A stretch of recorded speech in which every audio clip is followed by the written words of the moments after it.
नमस्ते, मैं चंद्रशेखर आप सभी को मैं अपने चैनल डिलीजेंट एकेडमी में स्वागत करता हूं।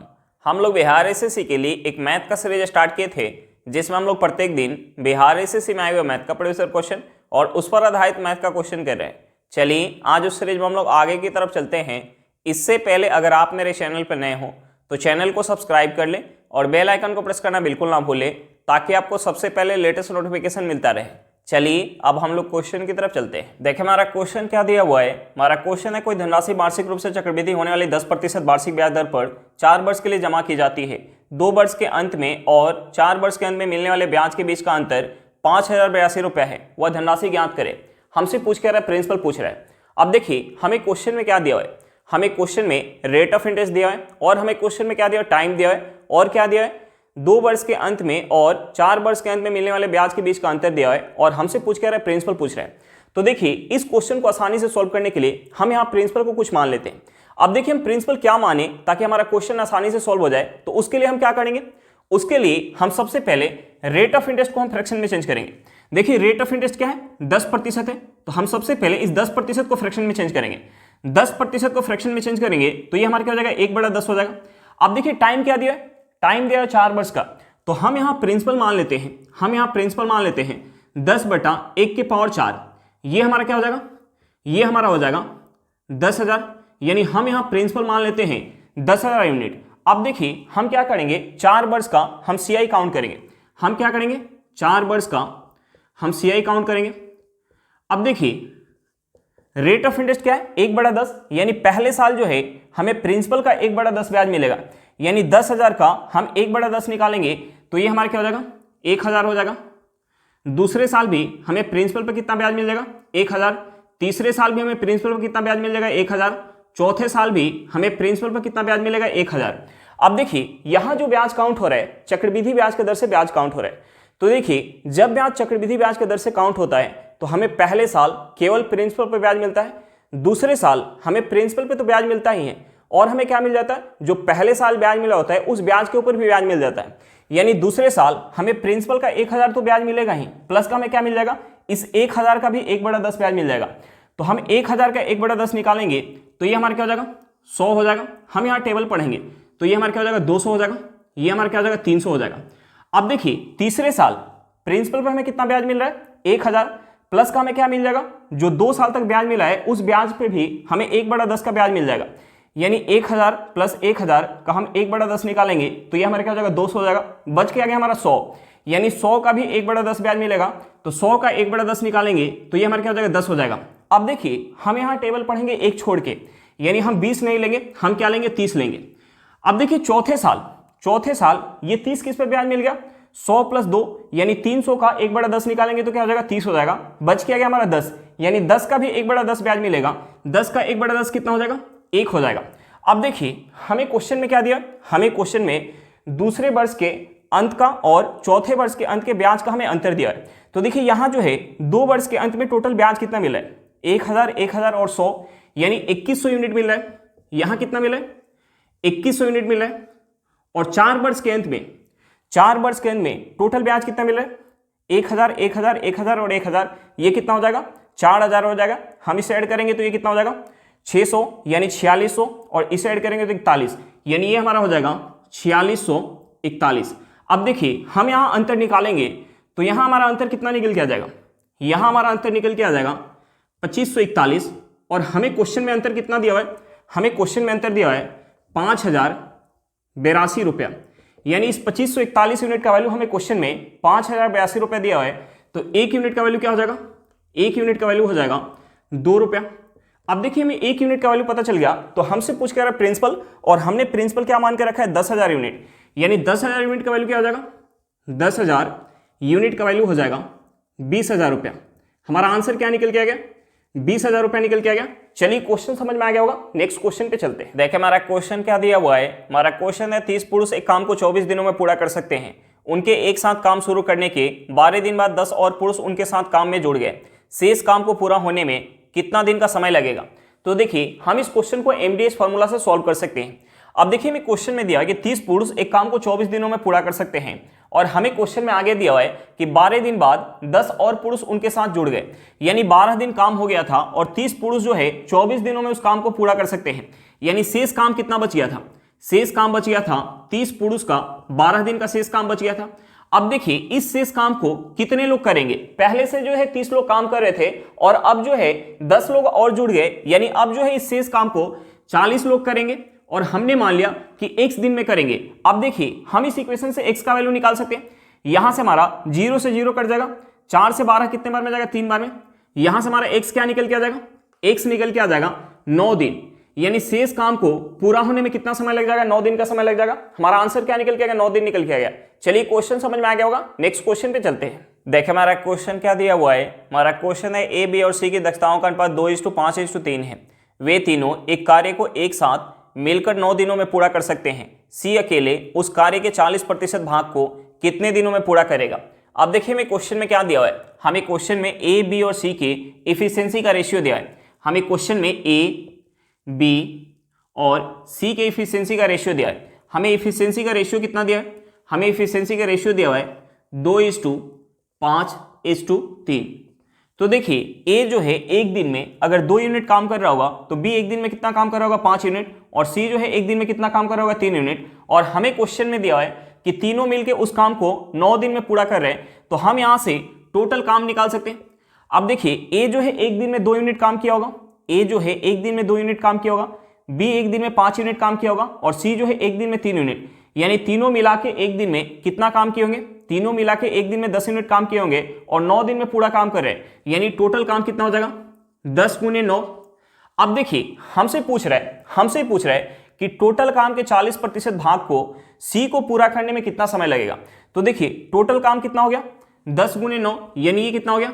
90 यूनिट। अब देखिए इस 90 यूनिट का हम 40% निकालेंगे, 90 यूनिट का हम 40% निकालेंगे तो ये हमारा कितना हो जाएगा? ये हमारा हो जाएगा 36, यानी 36 यूनिट काम को पूरा करने में, 36 यूनिट काम को पूरा करने में सी को कितना समय लग जाएगा? सी जो है एक दिन में 3 यूनिट काम कर रहा है, सी जो है एक दिन में 3 यूनिट काम कर रहा है, तो 36 यूनिट काम पूरा करने में कितना समय लग जाएगा? 12 दिन का समय लग जाएगा। हमारा आंसर क्या निकल के आ गया? 12 दिन निकल के आ गया। हमारा आंसर क्या निकल के आ गया? 12 दिन निकल के आ गया। चलिए क्वेश्चन समझ में आ गया होगा, नेक्स्ट क्वेश्चन पे चलते हैं। देखिए हमारा क्वेश्चन क्या दिया हुआ है। हमारा क्वेश्चन है एक इनलेट पाइप एक खाली टंकी को 120 घंटे में भर सकता है, जबकि एक आउटलेट पाइप पूरी तरह से भरे टंकी को 54 घंटे में खाली कर देता है। यदि टंकी खाली होने पर 8 इनलेट पाइप और 3 आउटलेट पाइप एक साथ खोले जाते हैं तो टंकी कितने घंटे में पूरी तरह से भर जाएगा? तो देखिए हम सबसे पहले क्या करेंगे, जो यहाँ हमारा समय दिया हुआ है हम उस समय का एलसीएम निकालेंगे। देखिए हमारा समय क्या दिया है? हमारा समय दिया है 120 घंटा और दूसरा समय क्या दिया? 54 घंटा। तो हम सबसे पहले इन दोनों समय का एलसीएम निकालेंगे। तो देखिए 120 और 54 का हम एलसीएम निकालेंगे तो एलसीएम क्या हो जाएगा? 120 और 54 का एलसीएम निकालेंगे तो एलसीएम हो जाएगा 1080। अब देखिए हम टंकी की धारिता मान लेते हैं 1080 यूनिट, हम टंकी की धारिता मान लेते हैं 1080 यूनिट। तो देखिए जब इनलेट पाइप टंकी को भर रहा है तो 120 घंटा का समय लग रहा है और जब आउटलेट पाइप टंकी को खाली कर रहा है तो कितना समय लग रहा है? 54 घंटा का समय लग रहा है। तो देखिए हम यहां से दोनों का एफिशिएंसी निकाल सकते हैं। अब देखिए 120 घंटा में 1080 यूनिट पानी भर रहा है तो 1 घंटा में कितना पानी भरा होगा? 9 यूनिट। और 54 घंटा में 180 यूनिट पानी खाली कर रहा है तो 1 घंटा में कितना खाली कर रहा होगा? 20 यूनिट पानी खाली कर रहा होगा। अब देखिए हमसे पूछ रहा है कि टंकी खाली होने पर 8 इनलेट पाइप और 3 आउटलेट पाइप एक साथ खोल दिया जाए तो टंकी कितने समय में भरेगा? तो देखिए 8 इनलेट पाइप खोला जाएगा, 8 इनलेट पाइप खोला जाएगा तो एक इनलेट पाइप 1 घंटा में 9 यूनिट पानी भर रहा है, तो 8 इनलेट पाइप जो है 1 घंटा में कितना पानी भरेगा? 8 इनलेट पाइप जो है 1 घंटा में 72 यूनिट पानी भरेगा। अब देखिए एक आउटलेट पाइप जो है 1 घंटा में 20 यूनिट पानी खाली कर रहा है, तो 3 आउटलेट पाइप 1 घंटा में कितना पानी खाली करेगा? 60 यूनिट पानी खाली करेगा। कितना पानी खाली करेगा? 60 यूनिट पानी खाली करेगा। यानी 1 घंटा में 8 इनलेट पाइप और 3 आउटलेट पाइप को एक साथ खोला जाएगा तो 1 घंटा में टंकी के अंदर कितना पानी भर पाएगा? 12 यूनिट पानी भर पाएगा। और हमें टोटल जो है पानी भरना कितना है? हमें टोटल पानी भरना है 1080 यूनिट। 12 यूनिट के इफिशियंसी के साथ कितना समय लग जाएगा? हम इसे 12 से काटेंगे तो ये 12 से कितने बार में जाएगा? 90 बार में। यानी यहां से हमारा समय क्या निकल के आ गया? 90 घंटा। यानी कितना समय लग जाएगा? 8 इनलेट पाइप और 3 आउटलेट पाइप को एक साथ खोला जाएगा तो खाली टंकी को भरने में 90 घंटा का समय लग जाएगा। हमारा आंसर क्या निकल के आ गया? 90 घंटा निकल के आ गया। चलिए क्वेश्चन समझ में आ गया होगा। नेक्स्ट क्वेश्चन पे चलते हैं। देखिए हमारा क्वेश्चन क्या दिया हुआ है। हमारा क्वेश्चन है कि रेलगाड़ी बिना रुके 72 किलोमीटर पर घंटा की औसत गति से और रुकने के साथ 60 किलोमीटर पर घंटा की औसत गति से चलती है। रेलगाड़ी औसतन प्रति घंटा कितने मिनट रुकती है? अब देखिए बिना रुके रेलगाड़ी का स्पीड क्या है? बिना रुके रेलगाड़ी का स्पीड है 72 किलोमीटर पर घंटा और रुकने के साथ रेलगाड़ी का स्पीड क्या है? रुकने के साथ रेलगाड़ी का स्पीड है 60 किलोमीटर पर घंटा है। अब देखिए बिना रुके 1 घंटा में रेलगाड़ी अगर 72 किलोमीटर की दूरी तय कर रही होगी तो रुकने के साथ रेलगाड़ी जो है 1 घंटा में 60 किलोमीटर की दूरी तय कर रही होगी। अब देखिए पहले की अपेक्षा रुकने के साथ कितना कम दूरी तय कर रही है? 12 किलोमीटर कम दूरी तय कर रही है। यानी इस 12 किलोमीटर जाने में जितना समय लग रहा होगा उतने समय के लिए रेलगाड़ी 1 घंटा में रुकती होगी। तो देखिए 12 किलोमीटर अगर 72 किलोमीटर पर घंटा की स्पीड से रेलगाड़ी जाएगी तो कितना समय लग जाएगा? देखिए 12 से 72 कितने बार में जाएगा? 6 बार में। किलोमीटर से किलोमीटर कट जाएगा। यहां से हमारा समय क्या निकल के जाएगा? 1/6 घंटा। हम इसे मिनट में चेंज करेंगे तो ये हमारा क्या हो जाएगा? 10 मिनट हो जाएगा। यानी 1 घंटा में रेलगाड़ी जो है 10 मिनट के लिए रुक रही होगी। हमारा आंसर क्या निकल के आ गया? 10 मिनट निकल के आ गया। चलिए क्वेश्चन समझ में आ गया होगा। नेक्स्ट क्वेश्चन पे चलते हैं। देखिए हमारा क्वेश्चन क्या दिया हुआ है। हमारा क्वेश्चन है एक नाव धारा के अनुकूल 35 किलोमीटर की दूरी 2 घंटे में तय करती है और धारा के प्रतिकूल समान दूरी 7 घंटे में तय करती है। शांत जल में नाव की चाल ज्ञात कीजिए। हमें क्या निकालना? शांत जल में नाव की चाल निकालना है। अब देखिए हमें क्वेश्चन में दूरी दिया और समय दिया हुआ है तो हम यहां से स्पीड निकाल सकते हैं। स्पीड निकालने के लिए हम दूरी में समय से भाग देते हैं। अब देखिए मैं क्वेश्चन में दिया है कि धारा के अनुकूल 35 किलोमीटर जाने में, धारा के अनुकूल 35 किलोमीटर जाने में 2 घंटा का समय लग रहा है। यानी यहां स्पीड क्या हो जाएगा? धारा के अनुकूल का स्पीड हो जाएगा 17.5 किलोमीटर पर घंटा। और जब धारा के प्रतिकूल समान दूरी यानी 35 किलोमीटर जा रहा है तो कितना समय लग रहा है? 7 घंटा का समय लग रहा है। यानी यहां स्पीड क्या हो जाएगा? यहां स्पीड हो जाएगा 5 किलोमीटर पर घंटा। अब देखिए हमसे पूछ कर है नाव का स्पीड। तो देखिए हमने मान लिया कि नाव का स्पीड जो है वो x है और धारा की स्पीड y है। तो देखिए जब नाव धारा के अनुकूल जाता है तो उस केस में क्या होता है? नाव का स्पीड और धारा की स्पीड ऐड हो जाता है। तो देखिए धारा के अनुकूल का स्पीड क्या है? 17.5 किलोमीटर पर घंटा। जब नाव धारा के अनुकूल गया होगा तो उस केस में नाव का स्पीड और धारा का स्पीड ऐड हो गया होगा। अब देखिए धारा के प्रतिकूल का स्पीड क्या है? 5 किलोमीटर पर घंटा। तो जब नाव धारा के प्रतिकूल जाता है तो उस केस में क्या होता है? नाव का स्पीड और धारा का स्पीड माइनस हो जाता है। यानी धारा के प्रतिकूल जब नाव जाएगा तो उस केस में स्पीड हो जाएगा x - y। अब देखिए हम इन दोनों इक्वेशन से x और y का मान निकाल सकते हैं और हमसे पूछ क्या रहा है? नाव का चाल यानी y का x का वैल्यू पूछ रहा है। तो देखिए x का वैल्यू निकालने के लिए हम क्या करेंगे? इन दोनों इक्वेशन को आपस में ऐड करेंगे। देखिए हम इसे ऐड करेंगे तो हमारा प्लस का y और माइनस का y आपस में कट जाएगा। ये हमारा क्या हो जाएगा? ये हमारा हो जाएगा 2x और इसे ऐड करेंगे तो ये हमारा हो जाएगा 22.5 किलोमीटर पर घंटा। यहां से हमारा x क्या निकल के आ जाएगा? x निकल के आ जाएगा 11.25 किलोमीटर पर घंटा। यानी नाव का स्पीड क्या निकल के आ गया? 11.25 किलोमीटर पर घंटा निकल के आ गया। चलिए क्वेश्चन समझ में आ गया होगा। नेक्स्ट क्वेश्चन पे चलते हैं। देखिए हमारा क्वेश्चन क्या दिया हुआ है। हमारा क्वेश्चन है यदि AQ + 1/AQ = 52 है तो 2 × A + 1/A का मान क्या है? हमसे पूछ के रहा है 2 × A + 1/A का मान पूछ रहा है। अब देखिए हमें क्वेश्चन में क्या दिया हुआ है? हमें क्वेश्चन में AQ + 1/AQ = क्या दिया है? 52 दिया हुआ है। तो देखिए हम यहां से क्या लिख सकते हैं? हम यहां से लिख सकते हैं A + 1/A का whole cube minus 3 × A + 1/A = क्या लिख सकते हैं? 52 लिख सकते हैं। अब देखिए A + 1/A के जगह हम क्या पुट करें ताकि हमारा जो है 52 निकल के आ जाए? तो देखिए हम यहां अगर 4 पुट कर लें और यहां भी अगर हम 4 पुट कर लें तो देखिए 4 का क्यूब करेंगे तो ये हमारा क्या हो जाएगा? 64। और यहां अगर हम 4 रखेंगे तो 3 × 4 करेंगे क्या हो जाएगा? 12 हो जाएगा। 64 में से हम 12 माइनस करेंगे तो हमारा क्या निकल के आ जाएगा? 52 निकल के आ जाएगा। यानी यहां से हमें क्या पता चल गया? यहां से हमें A + 1/A = क्या पता चल गया? 4 पता चल गया। और हमसे पूछ क्या रहा है? हमसे पूछ रहा है 2 × A + 1/A। तो ये हमारा क्या हो जाएगा? ये हमारा हो जाएगा 2 × 4 यहां से हमारा आंसर क्या निकल के आ जाएगा, 8 निकल के आ जाएगा। यानी सही आंसर क्या निकल के आ गया, ऑप्शन डी निकल के आ गया।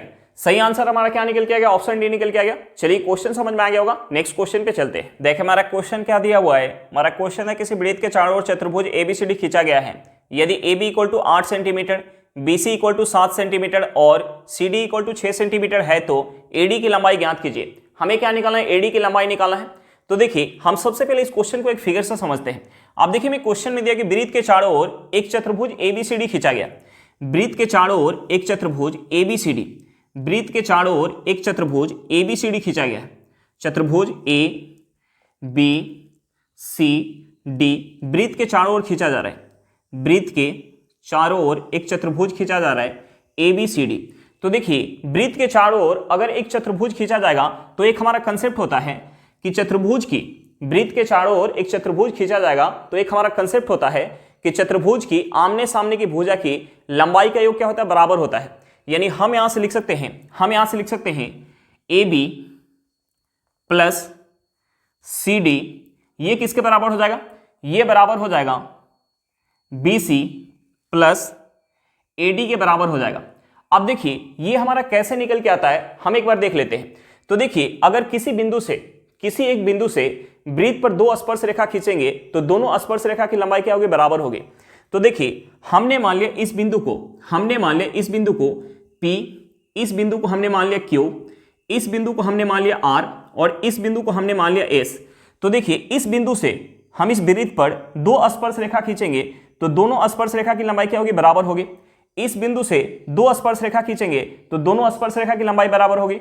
इस बिंदु से दो स्पर्श रेखा खींचेंगे तो दोनों स्पर्श रेखा की लंबाई बराबर होगी और इस बिंदु से दो स्पर्श रेखा खींचेंगे तो दोनों स्पर्श रेखा की लंबाई बराबर होगी। यानी हम यहां से क्या लिख सकते हैं, हम यहां से लिख सकते हैं DP, हम यहां से लिख सकते हैं DP इक्वल टू DS, और हम क्या लिख सकते हैं, हम लिख सकते हैं CP इक्वल टू CQ, हम क्या लिख सकते हैं CP इक्वल टू CQ, और हम क्या लिख सकते हैं, हम लिख सकते हैं BQ इक्वल टू BR, और क्या लिख सकते हैं, हम लिख सकते हैं AR इक्वल टू AS। अब देखिए हमें क्या निकालना है, ये वाला कंसेप्ट हमारा निकालना है। तो देखिए अगर हमें AB बनाना है, तो हमें क्या क्या लेना होगा, AR और हमें BR लेना होगा। अगर हमें AB बनाना है तो हमें क्या क्या लेना होगा, AR और हमें BR लेना होगा। अब देखिए अगर हमें CD बनाना है तो हमें क्या क्या लेना होगा, CD बनाना है तो हमें क्या क्या लेना होगा, CP और हमें क्या लेना होगा, DP लेना होगा, CP और DP लेना होगा। अब देखिए AR किसके बराबर है, AR किसके बराबर है, AS के बराबर है। AR जो है AS के बराबर है। BR किसके बराबर है, BR किसके बराबर है, BQ के बराबर है। BR जो है BQ के बराबर है। और CP किसके बराबर है, CP जो है CQ के बराबर है, CP जो है CQ के बराबर है। और DP जो है किसके बराबर है, DS के बराबर है, DP जो है DS के बराबर है। अब देखिए AR और BR किसके बराबर है, AB के बराबर है। यानी हम यहां से लिख सकते हैं AB, CP और DP किसके बराबर है, CD के बराबर है। यानी हम यहां से लिख सकते हैं CD। अब देखिए AS और DS किसके बराबर है, AS और DS किसके बराबर है, AD के बराबर है। यानी ये हमारा हो जाएगा AD प्लस, अब देखिए BQ और CQ किसके बराबर है, BC के बराबर है, BC के बराबर है। यानी यहां से हमारा ये कंसेप्ट निकल के आता है। अब देखिए हमें क्वेश्चन में क्या दिया हुआ है, हमें क्वेश्चन में AB की लंबाई दिया हुआ है। हमें AB की लंबाई कितना दिया, हमें AB की लंबाई दिया हुआ है 8 सेंटीमीटर। और हमें क्वेश्चन में क्या दिया, हमें क्वेश्चन में BC की लंबाई दिया है। BC की लंबाई हमें क्वेश्चन में कितना दिया, 7 सेंटीमीटर। BC की लंबाई हमें क्वेश्चन में कितना दिया, 7 सेंटीमीटर।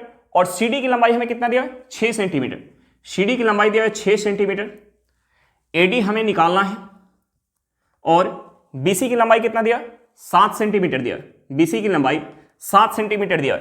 तो देखिए यहां से हमारा AD क्या हो जाएगा, यहां से हमारा AD इक्वल टू हो जाएगा, इसे ऐड करेंगे तो ये हमारा क्या हो जाएगा 14 सेंटीमीटर, और इस 7 को अगर हम इस साइड लेके आएंगे तो हमारा प्लस में तो माइनस में हो जाएगा, यानी 14 सेंटीमीटर में से 7 सेंटीमीटर माइनस करेंगे, ये हमारा क्या हो जाएगा 7 सेंटीमीटर, यानी AD इक्वल टू क्या निकल के आ गया 7 सेंटीमीटर निकल के आ गया। हमारा आंसर क्या निकल के आ गया 7 सेंटीमीटर निकल के आ गया। चलिए क्वेश्चन समझ में आ गया होगा, नेक्स्ट क्वेश्चन पे चलते हैं। देखिए हमारा क्वेश्चन क्या दिया हुआ है, हमारा क्वेश्चन है किसी वर्ग का परिमाप किसी आयत के परिमाप के बराबर है। वर्ग का परिमाप 40 मीटर है, यदि इसकी चौड़ाई इसकी लंबाई की 2/3 है तो आयत का क्षेत्रफल ज्ञात करें।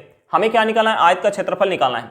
अब देखिए मैं क्वेश्चन में दिया है कि वर्ग का परिमाप आयत के परिमाप के बराबर है, तो देखिए वर्ग के परिमाप का फॉर्मूला क्या होता है 4 इंटू भुजा, वर्ग के परिमाप का फॉर्मूला होता है 4 इंटू भुजा, और आयत के परिमाप का फॉर्मूला होता है 2 इंटू लंबाई प्लस चौड़ाई। और हमें क्वेश्चन में वर्ग का परिमाप क्या दिया 40 मीटर, यानी ये किसके बराबर होगा 40 मीटर के बराबर होगा। अब देखिए हमें क्वेश्चन में और क्या दिया है, हमें क्वेश्चन में दिया है कि इसकी चौड़ाई इसकी लंबाई की 2/3 है, यानी हमें क्वेश्चन में दिया है कि आयत की जो चौड़ाई है, आयत की जो चौड़ाई है वो लंबाई की 2/3 है। लंबाई की क्या है 2/3 है, लंबाई का क्या है 2/3 है। अब देखिए यहां से हम लिख सकते हैं, यहां से लिख सकते हैं 2 गुने लंबाई प्लस, अब देखिए इस चौड़ाई की जगह हम क्या लिख सकते हैं 2L/3, ये किसके बराबर हो जाएगा 40 मीटर के बराबर हो जाएगा। अब देखिए हम इस इक्वेशन से L का वैल्यू निकाल सकते हैं, 2 से 40 कितने बार में जाएगा 20 बार में जाएगा। हम इसे ऐड करेंगे तो ये हमारा क्या हो जाएगा, ये हमारा हो जाएगा 5L/3 इक्वल टू 20 मीटर। अब देखिए 5 से 20 कितने बार में जाएगा 4 बार में, हम यहां से क्रॉस गुना करेंगे तो यहां से हमारा L क्या निकल के आ जाएगा 12 मीटर निकल के आ जाएगा। अब देखिए हम यहां L का वैल्यू पुट करेंगे तो यहां से हमारा क्या निकल के आ जाएगा B निकल के आ जाएगा। हम यहां L का वैल्यू पुट करेंगे तो यहां से हमारा B क्या निकल के आ जाएगा 8 मीटर निकल के आ जाएगा। B क्या निकल के आ जाएगा, यहां से B निकल के आ जाएगा 8 मीटर। अब देखिए हमें आयत की लंबाई और चौड़ाई पता चल गया, तो हमसे पूछ कर रहा है आयत का क्षेत्रफल, हमसे पूछ रहा है आयत का क्षेत्रफल। तो देखिए आयत के क्षेत्रफल का फॉर्मूला होता है लंबाई गुने चौड़ाई। लंबाई हमारा क्या निकल के आ गया 12 मीटर, चौड़ाई क्या निकल के आ गया 8 मीटर, तो क्षेत्रफल क्या हो जाएगा, क्षेत्रफल हो जाएगा 96 मीटर स्क्वायर। हमारा आंसर क्या निकल गया 96 मीटर स्क्वायर निकल के आ गया। चलिए क्वेश्चन समझ में आ गया होगा, नेक्स्ट क्वेश्चन पे चलते हैं। देखिए हमारा क्वेश्चन क्या दिया हुआ है, हमारा क्वेश्चन है कि लंबवृत्तीय शंकु का आयतन 308 सेंटीमीटर क्यूब है और इसके आधार की त्रिज्या 7 सेंटीमीटर है। शंकु का वक्र पृष्ठीय क्षेत्रफल ज्ञात करें। हमसे पूछ के रहा है शंकु का वक्र पृष्ठीय क्षेत्रफल पूछ रहा है। अब देखिए हमें क्वेश्चन में क्या दिया है, हमें क्वेश्चन में शंकु का आयतन दिया है और हमें क्वेश्चन में क्या दिया शंकु का त्रिज्या दिया है। तो देखिए शंकु के आयतन का फॉर्मूला क्या होता है, शंकु के आयतन का फॉर्मूला होता है 1/3 पाई r स्क्वायर इंटू h, और हमें क्वेश्चन में आयतन क्या दिया है, हमें आयतन दिया हुआ है 308 सेंटीमीटर क्यूब और रेडियस कितना दिया है 7 सेंटीमीटर दिया। तो हम यहां पाई और r का वैल्यू पुट करेंगे तो यहां से हमारा हो जाएगा 1/3, पाई का वैल्यू क्या हो जाएगा 22/7, रेडियस हमारा क्या है 7 सेंटीमीटर है, तो ये हमारा हो जाएगा 7 गुने h इक्वल टू क्या हो जाएगा 308। अब देखिए एक 7 से हमारा 7 कर जाएगा, 22 से हम इसे काटेंगे तो 22 से एक बार में जाएगा, हाथ में क्या जाएगा 8, ये हमारा हो जाएगा 88। 88 जो है 22 से कितने बार में जाएगा 4 बार में। अब देखिए 7 से 14 को काटेंगे, ये कितने बार में जाएगा 2 बार में। हम यहां से क्रॉस गुना करेंगे तो यहां से हमारा h इक्वल टू क्या निकल के आ जाएगा 6 सेंटीमीटर। और रेडियस हमें क्वेश्चन में क्या दिया है, हमें रेडियस दिया हुआ है, रेडियस दिया 7 सेंटीमीटर और हमसे पूछ क्या रहे, हमसे पूछ रहे वक्र पृष्ठीय क्षेत्रफल। तो देखिए शंकु के वक्र पृष्ठीय क्षेत्रफल का फॉर्मूला क्या होता है पाई r l। अब देखिए हमें रेडियस पता है तो हमें सबसे पहले l निकालना होगा शंकु के वक्र पृष्ठीय क्षेत्रफल निकालने के लिए। तो देखिए h कितना है 6 सेंटीमीटर, r कितना है 7 सेंटीमीटर, तो l कितना हो जाएगा, l हमारा कितना हो जाएगा, l हो जाएगा √85 सेंटीमीटर।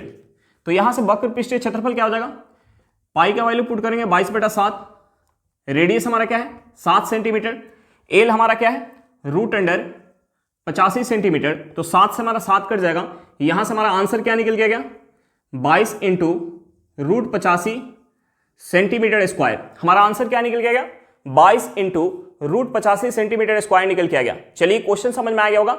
आज के लिए इतना ही, फिर मिलते हैं नेक्स्ट क्लास में। अगर क्लास अच्छा लगे तो क्लास को लाइक करिएगा, अगर आप मेरे चैनल पर नए हो तो चैनल को सब्सक्राइब करिएगा। चलिए बाय बाय।